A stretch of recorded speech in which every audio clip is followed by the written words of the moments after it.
Assalamualaikum warahmatullahi wabarakatuh. Jumpa lagi dengan saya, belajar matematika bersama Sugeng Dwi Wahyuningsih bagian 1, bagian pertama. Kita akan bahas grafik fungsi trigonometri yang pastinya dengan mudah dan gampang dipahami. Oke, insya Allah mudah dan gampang dipahami. Kita bahas grafik fungsi trigonometri di sini, yaitu materinya Y sama dengan sin X, Y sama dengan cos X, berikut dengan sifat-sifatnya. Dalam arti di sini kita akan menggambarkan bagaimana cara menggambar grafik Y sama dengan sin X dan Y sama dengan cos X. Kemudian kita bahas pula sifat-sifatnya. Yang pertama kita buat dulu bagaimana cara mudahnya membuat grafik Y sama dengan sin X di sini.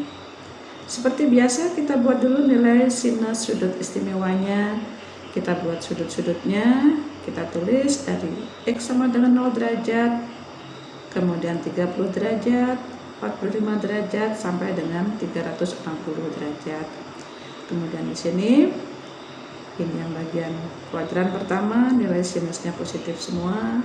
Kuadran kedua, nilai sinusnya juga positif semua.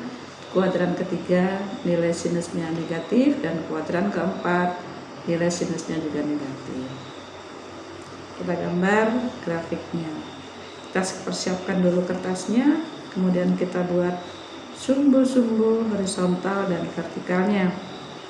Kita buat jarak di sini dari 30 derajat, 60 derajat, kelipatan 30 derajat ya, sampai 360 derajat. Kemudian setelah sampai 360 derajat, di mana kita menentukan letak setengahnya, di mana letak setengah akar 2, di mana letak setengah akar 3, dan di mana letak 1. Dengan cara kita membuat lingkaran dengan jari-jari 1. Kita buat sudut di sini 30 derajat, kita tahu bahwa sinus 30 derajat adalah setengah. Maka pada ujung sini kita tarik garis lurus sejajar dengan sumbu horizontal.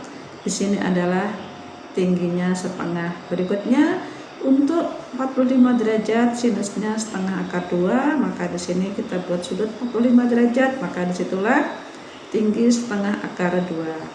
Kemudian demikian juga berlaku untuk 60 derajat, sekian setengah akar 3, sin 90-nya sama dengan 1, dan seterusnya sampai dengan 180 derajat. Di sini di kuadran kedua 1 dan 2 nilainya positif. Berikutnya untuk 210 derajat, tinggal kita tambahkan lagi 30 derajat, dia nilainya minus setengah. Berarti di sini minus setengah ada di sini. Berikutnya min setengah akar 2, min setengah akar 3, dan min 1. Seterusnya sampai dengan 360 derajat. Langkah selanjutnya kita tentukan titik-titiknya. Untuk X sama dengan 0 derajat, maka sinusnya 0. Nanti akan ada di sini. Kemudian 30 derajat sinusnya sama dengan setengah. Kita buat semua titik-titiknya sampai dengan 360 derajat. Kita tunggu satu persatu sampai dengan 360 derajat. Oke, titik-titiknya sudah kita buat semuanya. Sekarang kita hubungkan dari 0 sampai 360 derajat. Jadilah kurvanya di sini Y sama dengan sin X.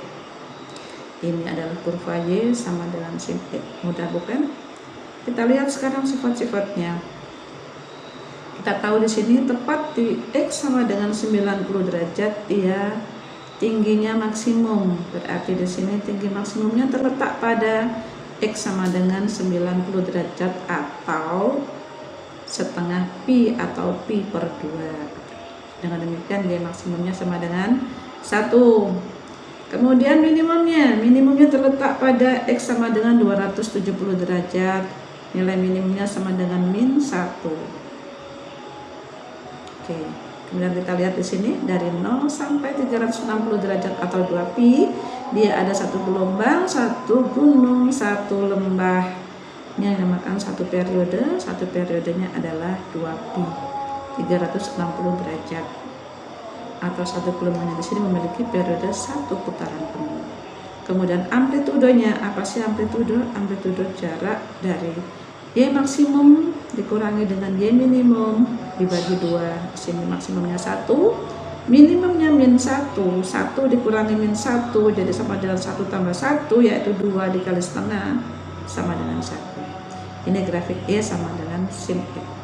Berikutnya kita membuat grafik Y sama dengan cos X. Sama dengan tadi, kita buat tabel dulu untuk nilai cosinus sudut istimewanya dari X sama dengan 0 derajat sampai dengan 360 derajat. Sampai 360 derajat di sini kita tunggu selesai sama dengan tadi.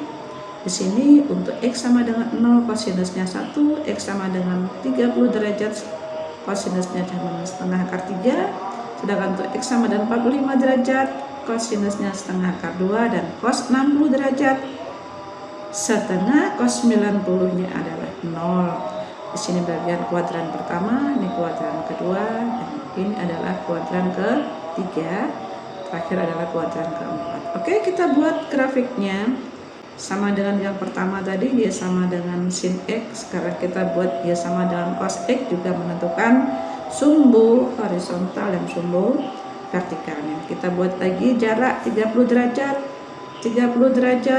derajat sampai dengan 360 derajat. Kemudian kita tentukan di mana tingginya setengah akar 2, setengah akar 3, dan 1. Demikian juga min setengah akar 2, min setengah akar 3, dan min 1 dengan cara yang sama dengan yang tadi. Di sini langsung kita buat sampai dengan selesai, muncullah dasar seperti ini. Kemudian kita masukkan titik-titiknya. Untuk 0 derajat kosinusnya 1, kemudian 30 derajat kosinusnya setengah akar 3. Kita jalankan di sini dari 0 sampai dengan 360 derajat. Oke, kita hubungkan. Jadilah kurvanya ini Y sama dengan cos X. Gampang bukan? Nah, sekarang sifat-sifatnya. Untuk Y sama dengan cos X, nah ternyata dia tinggi maksimumnya juga 1. Nilai maksimumnya adalah 1, terletak pada 0 derajat dan 360 derajat atau 2pi. Di sini Y maksimumnya. Kemudian Y minimumnya, tinggi minimumnya, Y minimumnya di sini sama dengan min 1, terletak pada pi atau 180 derajat. Oke, periodenya masih sama, yaitu sama dengan 2pi, atau satu gelombang memiliki periode 1 putaran penuh. Dan amplitudenya pun sama, setengah kali Y maksimum dikurangi Y minimum, yaitu sama dengan 1. Oke, mudah-mudahan bisa dipahami. Ini grafik dasar Y sama dengan sin X dan Y sama dengan cos X. Untuk pertemuan berikutnya kita bahas apabila X-nya tidak hanya 1, mungkin 2 kali cos X, Y sama dengan 2 kali cos X, bagaimana Y sama dengan cos 2X, dan lain sebagainya. Ketemu lagi di part kedua.